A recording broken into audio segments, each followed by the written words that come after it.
The Golden State Warriors have been struggling. Steph Curry just dropped 60 points in a loss to the below 500 Atlanta Hawks, and Klay Thompson may have just had the worst performance of his NBA career. This has been such a crazy and all over the place season for the Warriors, and now that the trade deadline is quickly approaching, nobody knows what direction this team is going to go. But one thing is certain, some sort of change is going to be made, because Steph is still in his prime and they need to do whatever they can to give him a shot to win it all again. And honestly, they need to do a lot, and that is what I'm going to be talking all about in this video.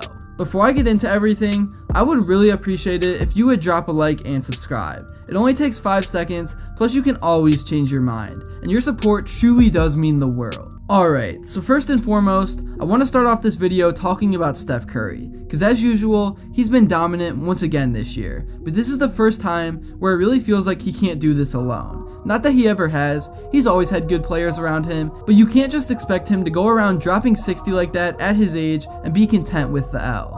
This season, Steph is averaging 28.1 points per game with 5 assists and 4.4 rebounds, and he's still shooting over 40% from behind the arc. So Steph definitely ain't the problem. It's the other two guys in the big three. They are rapidly declining, and it's not all that crazy that it's happening. It's pretty common with age, and Klay is coming off over 2 straight years of injury. But man, the basketball being played is not very pretty. And even though Klay and Draymond do mean so much to this franchise, at the end of the day, the NBA is a business, and the Warriors are gonna do whatever gives them the best chance to compete in the postseason. According to Steph Curry after the Hawks loss, when asked about the trade deadline, he said, "It's up to us as players to perform and play at the level we're supposed to, so that those trade conversations and decisions are maybe a little easier. Obviously, I'm not a general manager. I'm not in that position where I'm getting asked that every single day. My job is just to go out there and perform. The closer you get to the trade deadline, it's the nature of the NBA. You can't be naive and act like calls aren't being made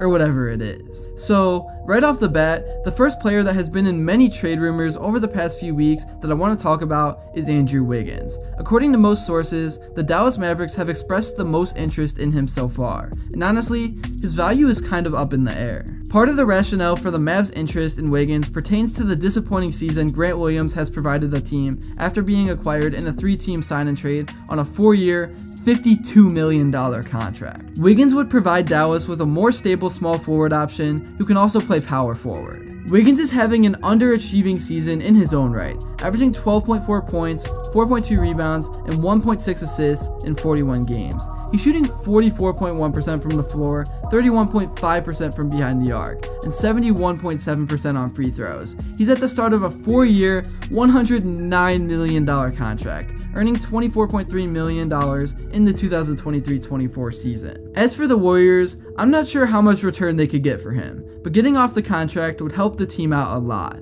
Not for this year, but for the future. But the Mavs aren't the only team Wiggins could go to. Jeremy Grant on the Blazers is definitely a win-now player that is available, but he's on a huge contract like Wiggins. The Blazers made a huge mistake giving him that kind of money at this point in their rebuild. But for the Warriors, I feel like he could come in and fit what they are doing right away.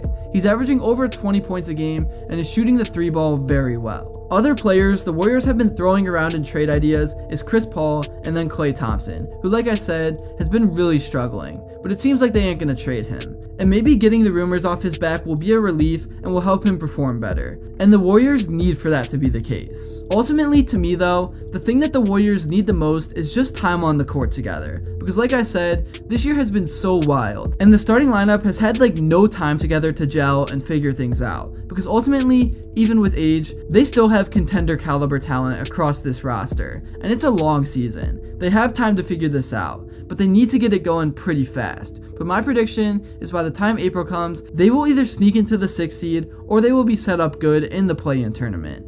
Now, I'm not saying they will be a contender, but they just need to give Curry a chip in a chair and see what happens. That's really all I have to say for this video. Thank you all so much if you made it to this point, and if you enjoyed and haven't yet, make sure to drop a like and subscribe, because your support truly does mean the world. And also, follow me on Instagram, because I'm posting tons of cool stuff on there. And one more thing, let me know what you would like to see next. And until then, I will see you all later.